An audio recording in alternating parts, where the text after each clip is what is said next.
Assalamualaikum, saya akan mewawancarai Bapak Galih. Pertama-tama yang ingin saya tanyakan yaitu jenis-jenis permainan masa kecil. Ya.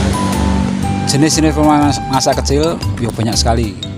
Tapi yang bisa saya ingat saat ini ya mungkin ada 3 cukup kah? 3? 3 cukup. Ya. Ada gobak sodor, kemudian egrangan, kemudian dakon atau congklak. Kalau di bahasa Indonesia itu biasanya sebutannya congklak. Nah, kalau di Jawa kita sebutannya dakon. Oke, terima kasih. Lalu manfaat permainan dan nilai yang terkandung dalam permainan tersebut apa ya?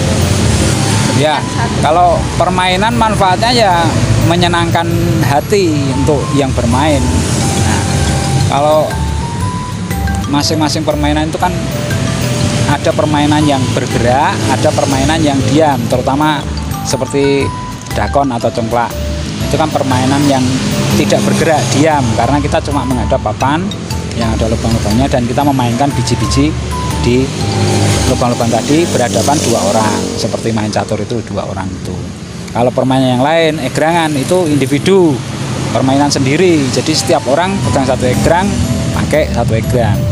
Nah, kalau untuk gobak sodor itu permainan bersama, permainan bergu. Nah, jadi kalau nggak bergu ya nggak bisa dimainkan, harus permainan. Terima kasih, Pak. Lalu lanjutkan pertanyaan tersebut adalah filosofi setiap permainan.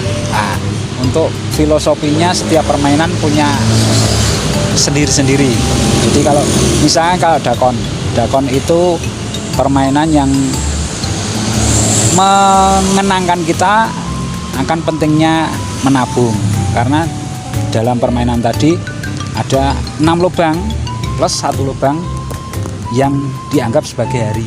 Jadi dari hari Senin, Selasa, Rabu, Kamis, Jumat, Sabtu, dan yang terakhir hari Minggu, lubang yang paling besar karena itu lubang untuk menyimpan, yang terakhir lumbungnya. Nah, kalau permainan egrangan itu permainan yang membantu kita memupuk kepercayaan diri, keberanian, dan juga tidak menjadikan kita sombong. Nah, kalau gobak sodor itu permainan yang dimainkan bersama-sama, berarti kan membuat kita menjadi harusnya lebih rukun, lebih kompak, lebih berani, terutama dalam bekerja sama. Oke, baik. Dari ketiga mainan tersebut, saya mau tahu dong Pak cara memainkan permainan tersebut. Semisal egrang, bagaimana cara pemain? Ya, egrang itu kan batang bambu panjang yang diberi pijakan di seperempatnya. Jadi ada pijakan untuk kaki, 1 egrang. 2 egrang berarti kan 1 kaki kiri, 1 kaki kanan. Kemudian yang atas itu untuk pegangannya. Nah, itu kita harus naik ke situ menjaga keseimbangan supaya bisa berjalan dengan baik.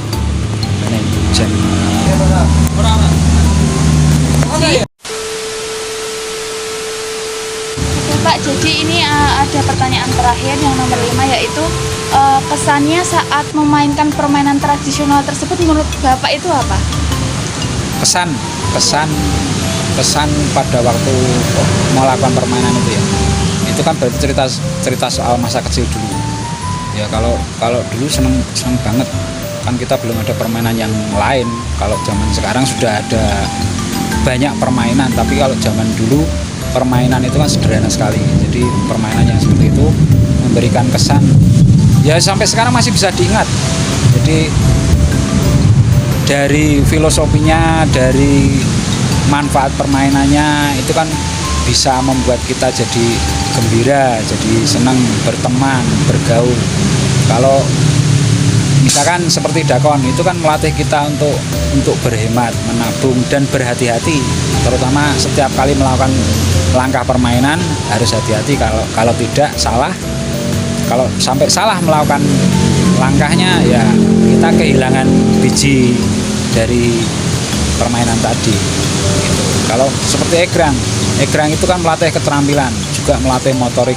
Jadi kita jadi lebih lincah, jadi lebih mampu menjaga keseimbangan. Nah, seperti itu. Tapi intinya kesan dari permainan itu pasti ya menggembirakan, menyenangkan. Tidak ada permainan zaman dulu yang membuat orang jadi susah, membuat orang jadi emosi.